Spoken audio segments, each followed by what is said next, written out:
Pour ceux qui n'ont pas eu la chance d'avoir des soins, peut-être avez-vous été travaillé dans la totalité de votre présence par les tableaux de François Schlesser. Donc merci à François Schlesser d'avoir amené des toiles originales et de nous avoir emmenés dans l'univers de la galaxie.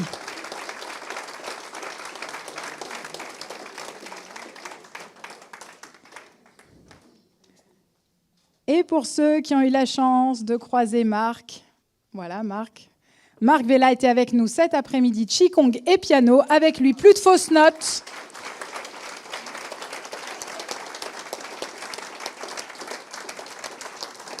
Voilà, tout le monde s'est mis au diapason de la vie. Et tout ce travail préparatoire, parce qu'il faut bien un certain temps pour l'accouchement de l'être, eh bien, le moment tant attendu est arrivé. Nous accueillons Bertrand Vergely. Et je souhaite vraiment la bienvenue à Bertrand en terre de Camargue. Tout à l'heure, c'était hier, c'était tout à l'heure. Je lui ai présenté l'effigie, l'emblème de la Camargue. Il a été touché. Et c'est vrai que pour moi, c'est tout à fait juste que Bertrand vienne parler d'amour aussi dans cette terre de Camargue qui accueille la foi, la charité ancrée dans nos présences. Donc merci Bertrand pour ta présence. J'espère que tu es content que tout le monde ait été préparé. Je ne sais pas si tu as entendu la chorale, tous ces mots. Magnifique, magnifique. Voilà. Voilà. Donc, bonne soirée à tous. Je vous invite à rester jusqu'au bout. Nous avons 35 minutes de conférence, quelques minutes de questions. Ensuite, nous avons une surprise et la tombola. Non, la tombola et une surprise pour finir en beauté. Vous allez repartir heureux et guéri. Bien, bonjour à toutes et à tous. Je suis très heureux de participer à ce que j'aime dans la vie, c'est la vie heureuse dans un monde heureux, avec des hommes et des femmes heureux. Je trouve qu'on est tellement assaillis par la tristesse que vous voir me guérit. Nous allons décroiser les jambes, fermer les yeux, prendre 5 profondes respirations à partir du ventre. Et ainsi, nous allons pouvoir rentrer dans l'espace de la pensée.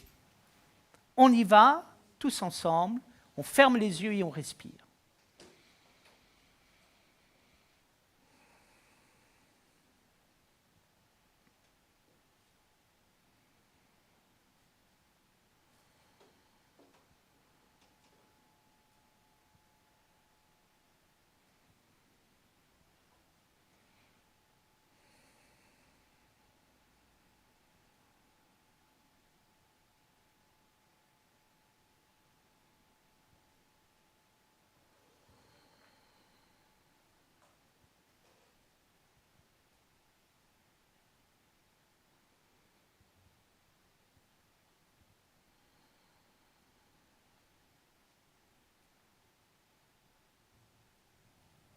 Merci beaucoup.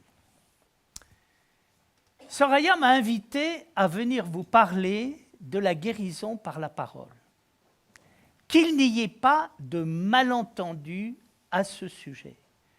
Je ne suis pas médecin et je ne vais pas, par un coup de baguette magique ou bien par la virtuosité et les prouesses de la parole, vous guérir. Mais je vais vous parler d'une autre guérison et d'une autre parole qui va vous faire, qui va nous faire beaucoup de bien à tous. Pourquoi ?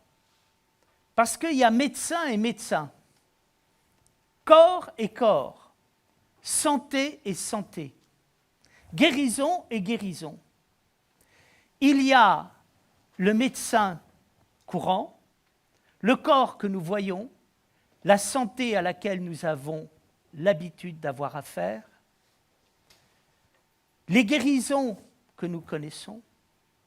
Moi, je voudrais vous parler d'un autre médecin, d'un autre corps, d'une autre santé, d'une autre guérison.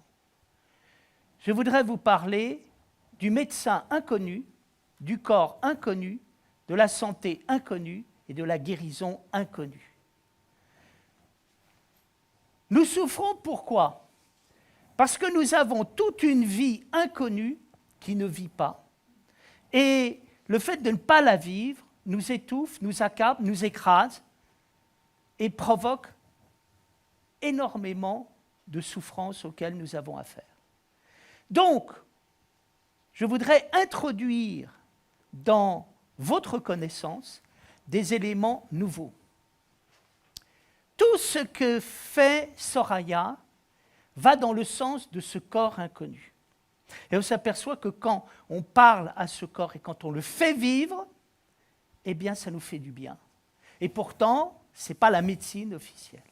Tout ce qu'a fait Marc va dans le sens de cette vie inconnue, de ce corps inconnu.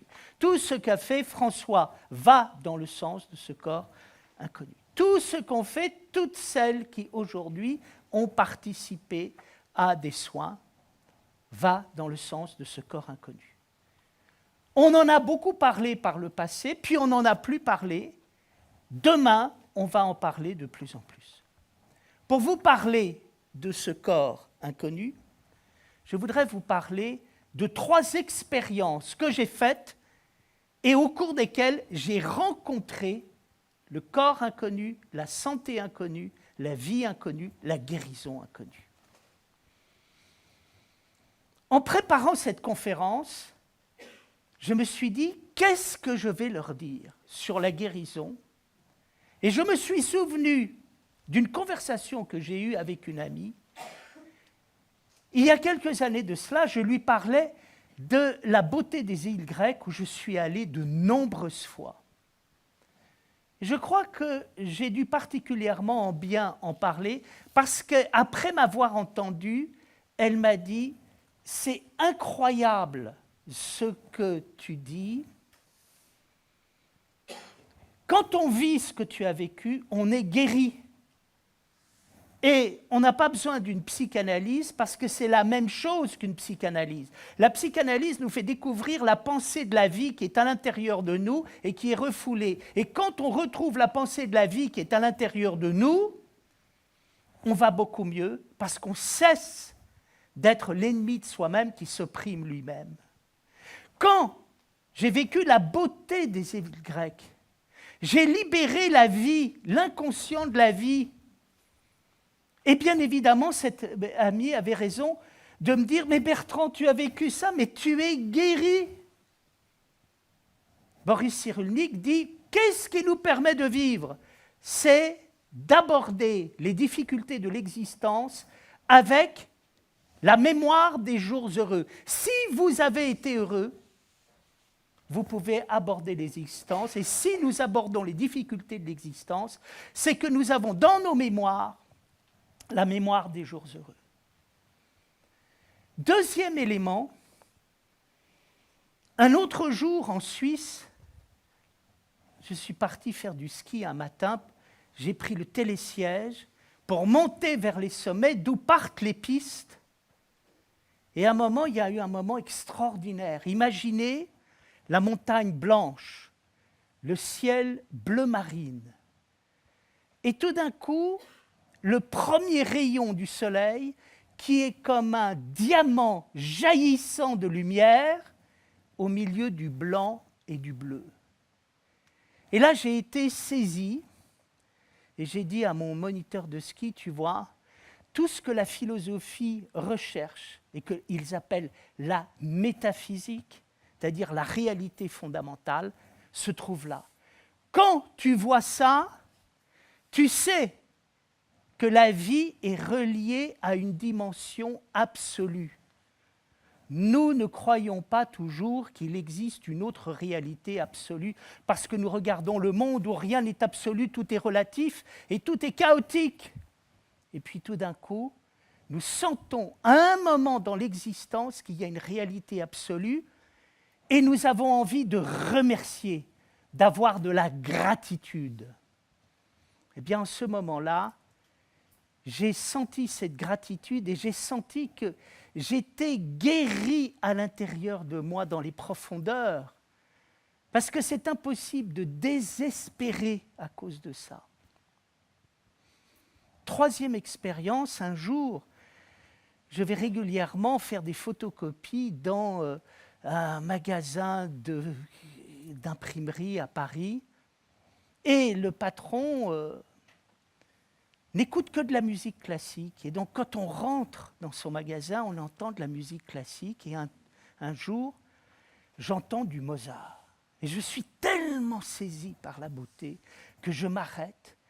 Et j'entends une voix dans mon cœur qui me dit « Si vivre, c'était pour vivre ce moment où tu écoutes Mozart et tu es saisi par la beauté de Mozart, alors ça valait la peine de vivre. » On se demande si la vie a du sens et parfois on en doute à cause de ce que l'on voit, de ce que l'on entend et de ce que les hommes font de la vie.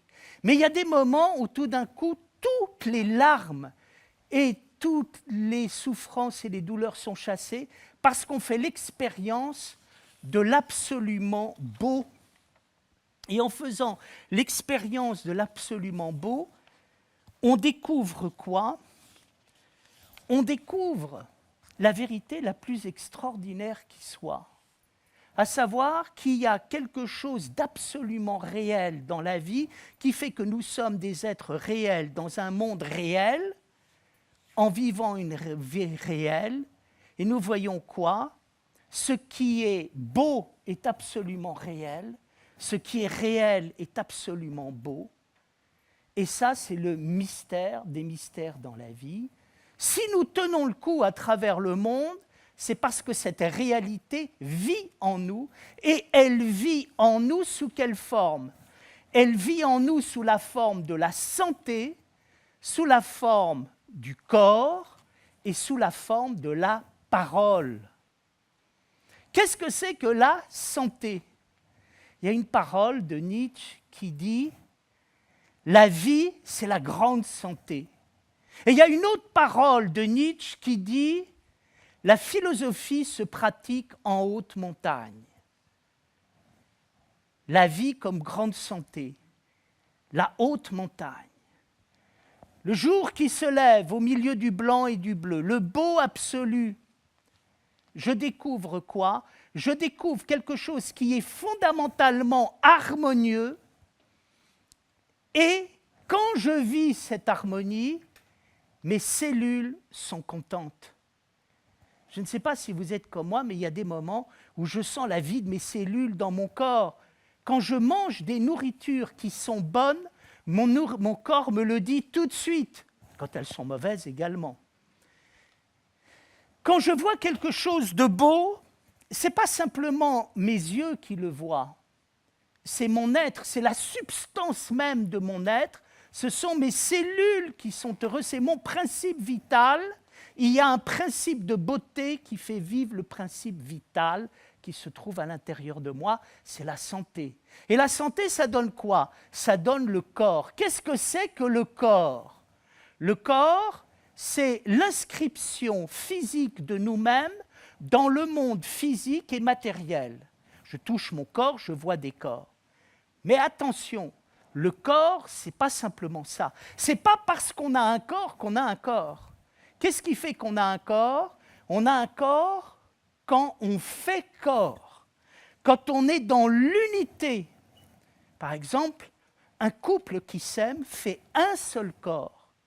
Et là, il découvre le corps de l'amour, qui donne un véritable corps et un véritable visage.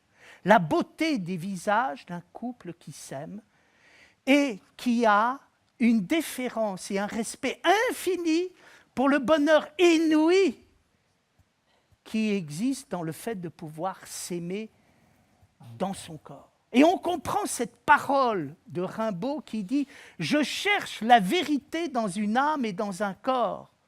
Et tout d'un coup, nous découvrons qu'il y a dans notre corps un corps vrai. Le corps vrai, on le découvre quand simplement on est capable de pouvoir être heureux d'exister. On est en forme. Tout d'un coup, la vie coule. On est bien dans sa peau. Et tout d'un coup, on sent vivre en soi un corps merveilleux. On sent le grand corps de la vie. Et on fait corps avec la vie. Et je regarde un moment la beauté des îles grecques, et tout d'un coup, je suis la beauté des îles grecques, je suis le ciel, je suis la neige, je suis cette beauté. Là, on est dans le corps. Ça veut dire quoi? Ça veut dire que nous avons deux corps. Il y a le corps que l'on a et le corps que l'on est. Ce n'est pas parce qu'on a un corps qu'on est un corps. On est un corps quand on devient un corps vivant au milieu de tous les corps et qu'on vit l'unité absolue de nous avec le monde et du monde avec nous. La vraie vie est absente, dit Rimbaud. Lorsque nous sommes dans notre corps, la vraie vie est présente. Et là, ça donne quoi? Ça donne la parole. Qu'est-ce que c'est que la parole? La parole, c'est ce que nous prononçons avec notre bouche et qui sont ce qui se passe quand, à un moment, on communique d'une manière sonore les uns avec les autres. Mais la parole, c'est aussi ce qu'on appelle le parlant, ce qui parle de lui-même et qui est vivant. Quand je suis amoureux, je n'ai pas besoin de dire « je t'aime » pour montrer que j'aime. Je suis amoureux, ça se voit, ça parle de soi. Là, on est dans la parole, là, on est dans le parlant. Qu'est-ce qui fait qu'on peut communiquer les uns avec les autres? C'est que quand on dit quelque chose, on ne le dit pas simplement en communiquant un message, mais en vivant quelque chose qui fait qu'il y a de la vie qui passe et qu'il y a quelque chose qui va au-delà du langage. Ça veut dire quoi? Ça veut dire que nous avons toute une vie dont on ne parle pas toujours, mais qui est notre véritable vie. Notre véritable vie, elle ne se passe pas dans les apparences. Elle se passe derrière ce qu'il y a, les apparences. Elle se passe dans la vie, elle se passe dans l'unité, elle se passe dans le parlant, elle se passe dans la présence profonde de la vie. La vie, c'est quoi? C'est une explosion de vie. Et cette explosion de vie, elle apparaît quand je rentre dans mon corps, dans la santé, quand je rentre dans la parole et que je découvre une vie merveilleuse. Toute la culture, tout l'art ont pour but de nous ouvrir à cette vie. Vous avez un très beau texte de Bergson qui disait « Si nous étions capables de voir et d'entendre, nos yeux verraient des tableaux et nos oreilles entendraient des symphonies. » Mais nous avons tendance à refouler cette capacité créatrice de nous-mêmes et par là même à ne plus vivre ce côté créateur. Et c'est la raison pour laquelle notre monde connaît une étrange maladie. Une étrange maladie, c'est la maladie de la vie. Qu'est-ce que c'est que la maladie de la vie? La maladie de la vie a été très bien décrite par Nietzsche lorsqu'il s'aperçoit qu'à la fin du XIXe siècle, les hommes n'ont plus envie de vivre, la vie ne les intéresse plus. Ils disent « à quoi bon ?» Ils soupirent. Et Nietzsche pose cette question, mais est-ce que la vie, ça vous intéresse? Est-ce que vous avez vraiment envie de vivre? Et on s'aperçoit de quoi? Que beaucoup de nos contemporains n'ont pas envie de vivre.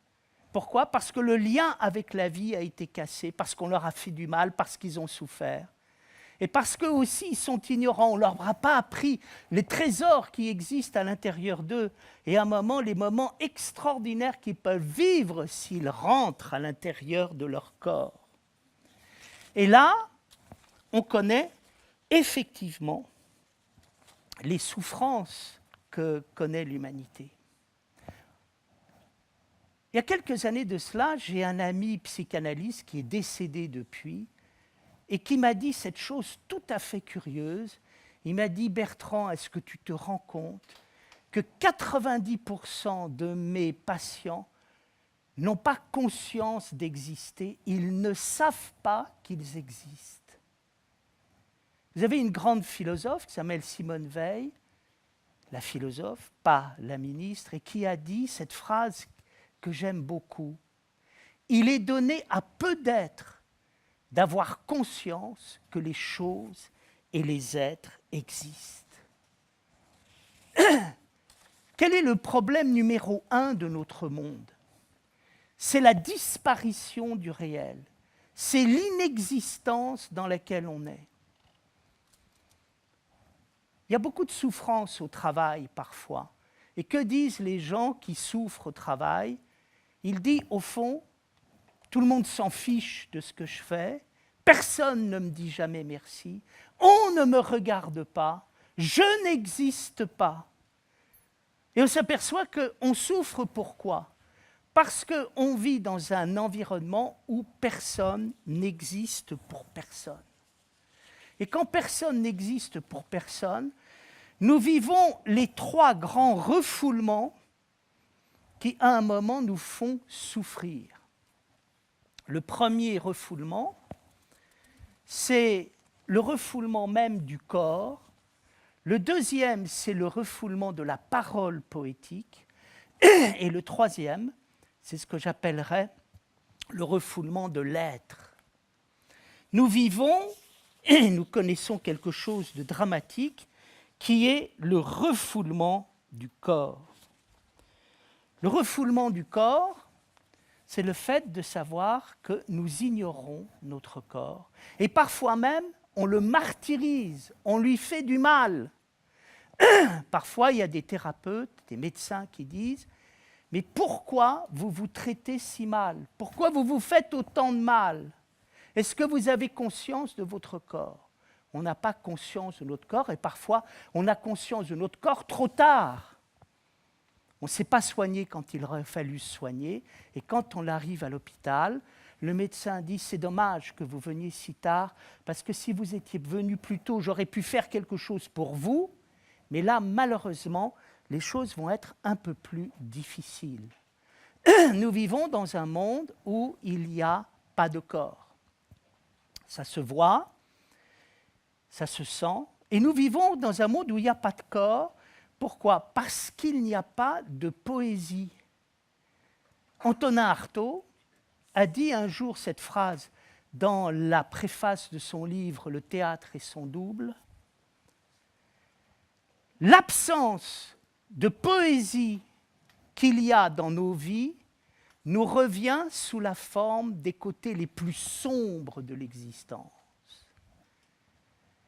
Qu'est-ce que ça veut dire? L'absence de poésie nous revient sous les côtés les plus sombres.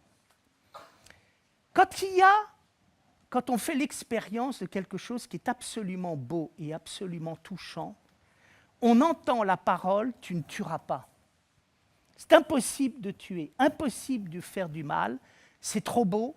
Et on sent que si par hasard on faisait du mal, on ferait quelque chose de tellement épouvantable qu'on chercherait immédiatement à fuir, tellement on a horreur de ce que l'on vit. La poésie, c'est ça. C'est le fait, à un moment, de voir les choses d'une manière tellement belle que les choses existent. Qu'est-ce que c'est que l'expérience de la poésie? L'expérience de la poésie, c'est la rencontre entre la vie concrète et tout d'un coup la vie absolue, qui fait qu'on a une expérience fulgurante de vision, on voit.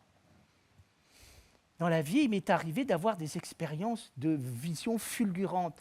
J'étais un jour au Louvre et je regarde un tableau de Claude Lorrain où je vois paysage d'un port au coucher du soleil. Et je regarde le soleil qui est dans le tableau, et tout d'un coup, ce n'est plus moi qui vois le soleil, c'est le soleil qui me regarde. Et je vis un moment de beauté pure, d'extase pure.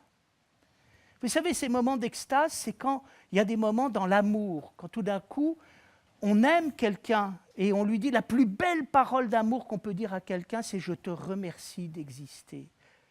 Je t'aime, je ne sais pas pourquoi je t'aime pour les 1000 raisons de t'aimer, je t'aime parce que je t'aime, c'est beau parce que c'est beau, je vis parce que je vis là, je vis l'expérience profondément soignante. Qu'est-ce qui est malheureux? Ce qui est malheureux, c'est de n'avoir jamais vécu la poésie ou d'avoir des gens qui ont détruit la poésie. Vous savez, c'est comme dans l'amour. Quand l'amour n'est pas montré dans la beauté, on est un criminel. On peut dire, mais comment tu peux parler de l'amour comme ça? Comment tu peux parler des femmes comme ça? Comment tu peux parler des autres? Comment tu peux parler de la sexualité qui est la chose la plus belle du monde? Qu'est-ce que tu en as fait? Tu as tout enlaidi. Alors qu'il y avait des trésors, des choses magnifiques à montrer. Ça, c'est la poésie. Et puis après, il y a l'expérience de l'être, le refoulement de l'être. Le refoulement de l'être, c'est quoi? C'est le refoulement de l'existence absolue. C'est le refoulement de quoi? C'est le refoulement de la philosophie, de ce que je suis en train de faire avec vous, et qui est de vous parler de l'être et de la réalité, et d'entendre des gens dire « Mais comment vous pouvez perdre votre temps à écouter Vergely? C'est complètement nul, ça n'a aucune utilité dans la vie. » Et tout d'un coup, vous dites « Mais c'est terrible le refoulement de l'être. On m'a insulté dans les choses les plus belles auxquelles je croyais. On m'a dit que ça ne servait à rien, on m'a fait honte, on m'a humilié, on a humilié les choses, on a humilié la vie, on a humilié le monde entier. » Nous vivons dans un monde terrible. Et nous vivons dans un monde terrible où je ne vous cache pas qu'il y a des choses qui me font peur. C'est les dispositifs d'illusion dans lesquels nous sommes en train de rentrer. En 2017, l'Arabie Saoudite a fabriqué un robot appelé Sophia capable de tenir une conversation. Et ce robot a eu la nationalité saoudienne. Ça voulait dire que pour faire un citoyen, il n'y avait plus besoin d'un être humain. Et derrière, le message qui est lancé est terrible. Qu'est-ce que c'est qu'un être humain? C'est une bonne imitation de l'être humain. Si vous faites une bonne imitation de l'être humain, vous êtes un être humain. Pourquoi? Parce que l'important, c'est de bien imiter, c'est de bien apparaître. Donc ça, c'est quoi? Ça, c'est un crime contre l'esprit, c'est un crime auquel nous avons affaire aujourd'hui. En Chine, il y a une semaine, un robot a été fabriqué qui est devenu chef d'entreprise et dirige des milliers de salariés grâce à l'intelligence artificielle. Et ça veut dire quoi?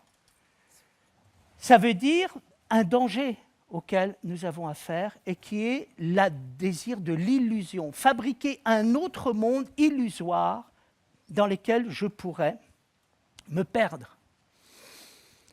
Il est important d'apercevoir qu'aujourd'hui, nous avons vécu l'oubli de l'être, l'oubli de la poésie, l'oubli du corps. Mais par rapport à ça, il est fondamental de ne jamais désespérer. Pourquoi? Parce que les forces de vie sont beaucoup plus fortes que les forces de mort et les forces du bien sont beaucoup plus fortes que les forces du mal. Et par là même, je comprends des paroles qui peuvent guérir et qui peuvent nous permettre de retrouver le sens de la beauté du corps, de la santé, de la vie dont j'ai parlé. Il y a 3 paroles philosophiques que j'aime beaucoup. La première est une parole de Spinoza qui dit « Nul ne sait ce que peut le corps ». La deuxième est une parole qui était inscrite sur le haut du temple de Delphes, d'Apollon à Delphes. « Connais-toi toi-même et tu connaîtras le secret de l'univers et des dieux ». Et la troisième parole est celle qui dit « Souviens-toi de l'être ». Nul ne sait ce que peut le corps. Quand Spinoza dit ça, il dit « Est-ce que vous vous rendez compte des profondeurs de la vie ?» Et il pense à 2 choses. Il pense aux somnambules qui sont capables de marcher sur une gouttière sans tomber, et il pense à la fabrication des pyramides en Égypte. Et il dit « Mais il y a une puissance à l'intérieur du corps que vous ne soupçonnez pas. Si nous comprenons cela, nous faisons une révolution intérieure. Tout d'un coup, au lieu de dénigrer du corps, au lieu d'avoir peur du corps, on se dit, mais si je partais à la découverte, derrière le corps, du trésor qui est en moi. Il y a quelques années de cela, je participais à une conférence et il y avait là quelqu'un qui faisait de l'éducation en banlieue. C'était un dealer auquel un député avait donné une chance et il venait expliquer aux enfants des banlieues tout le mal que fait la drogue. Et il disait, ce que j'ai entendu déjà, les jeunes, jamais ils ont entendu l'idée qu'ils valaient quelque chose, qu'ils avaient un trésor à l'intérieur d'eux-mêmes, que même dans leur propre corps, ils ne soupçonnaient pas la vie qui s'y trouvait. Ça guérit. Qu'est-ce qui nous guérit ? Ça nous guérit de savoir que nous avons une vie intérieure, un être intérieur, et si nous avons une vie intérieure et un être intérieur que nous ne connaissons pas, ça veut dire que la vie n'est pas finie. La vie commence. Nous avons des tas de choses à apprendre, et nous avons des tas de choses à apprendre par rapport aux réalités les plus immédiates, les plus concrètes qui sont les nôtres. J'aime aussi cette parole inscrite sur le haut du temple d'Apollon à Delphes. « Connais-toi toi-même et tu connaîtras le secret de l'univers et des dieux. » Et il y avait 2 autres paroles qui étaient écrites, « Rien de trop et ne fais jamais de promesses. » Que voulait dire « connais-toi toi-même » ? Connais-toi toi-même, ça voulait dire « toi qui rentres dans un temple et qui va aller rechercher les dieux et la religion, sache que les dieux sont en toi. Et si tu comprends que les dieux sont en toi, à ce moment-là, ce sera valable d'aller dans les temples. Autrement, tu vas totalement passer à côté de cela. » Et qu'est-ce que ça voulait dire, les dieux ? Ça voulait dire, mais tu peux devenir toi-même de l'or. Tu as de l'or à l'intérieur de toi. Tu as des merveilles à l'intérieur de toi. Tout se trouve à l'intérieur. Faire l'expérience de l'intérieur, c'est important. Pourquoi ? Bien, c'est important parce que quand on a découvert ça, finalement, quelque part, les maladies auxquelles on a affaire, les drames de la vie auxquels on a affaire, ce n'est pas grand-chose. Il y a 2 choses que je trouve extraordinaires dans la vie. Ce sont les handicapés qui vivent dans la difficulté. J'ai 2 amis qui sont totalement aveugles et qui vivent avec une joie terrible. Pourquoi ? Parce qu'ils ont découvert l'être intérieur qui leur permet d'aller au-delà de l'handicap. Et je crois qu'à un moment, toute personne qui a fait une expérience de handicap le sait, quand on vous apprend que vous allez perdre vos jambes, que vous n'allez plus pouvoir vraiment avoir la vie que vous aviez, que vous allez perdre la vue, il y a toujours la tentation de se suicider.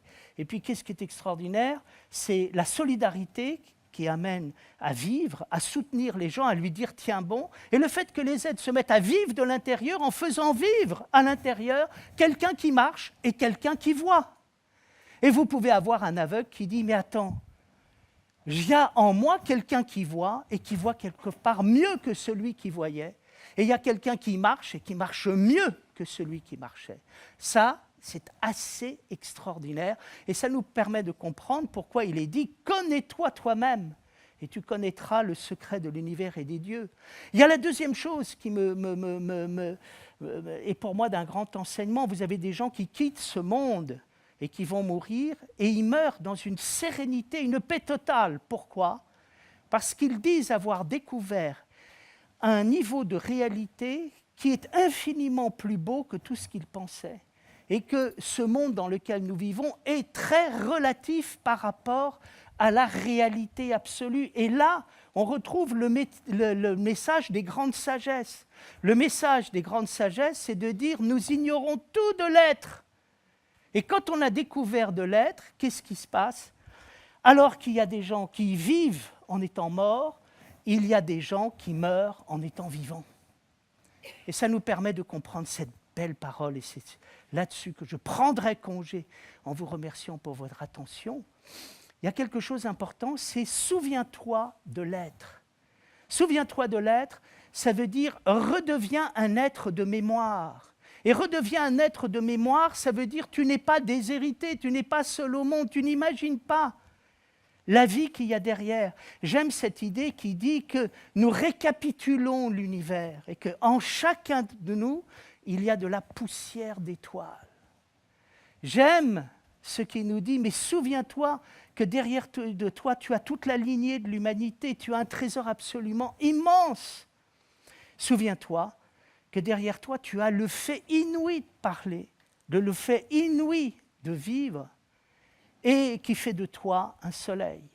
C'est la raison pour laquelle l'une des plus belles paroles a été dite par un poète qui s'appelle Pindare et qui a dit « Deviens qui tu es ».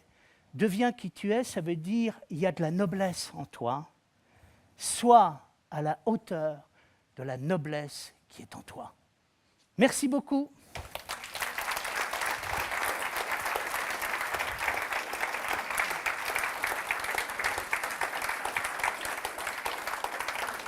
Est-ce que quelqu'un a une question? Est-ce que quelqu'un a une question? Moi, j'ai une question. Oui. Quand est-ce que tu reviens? Oh. Il faudra faire un vote, peut-être. Écoutez, je reviens volontiers. Je suis déjà tellement heureux et j'ai tellement de chance d'avoir la chance de votre écoute et tout.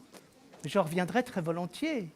Moi, j'ai beaucoup d'admiration pour ce que tu fais et je sens que tu es au début d'une grande aventure.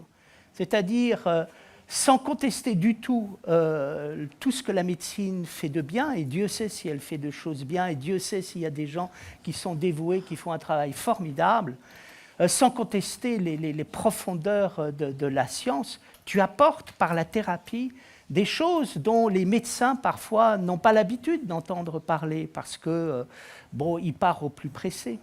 Et donc, tu es au début d'une grande aventure et bravo de la faire. Et je pense que la grande joie qu'il y a montre le succès de cette journée. Ce succès, il est aussi grâce à toutes les personnes du CCAS. Est-ce qu'elles peuvent se lever? Y a-t-il des personnes du CCAS parmi nous? C'est grâce à elles que toute cette journée a eu lieu. Et nous avons aussi l'association des démoniaques de Vauvert.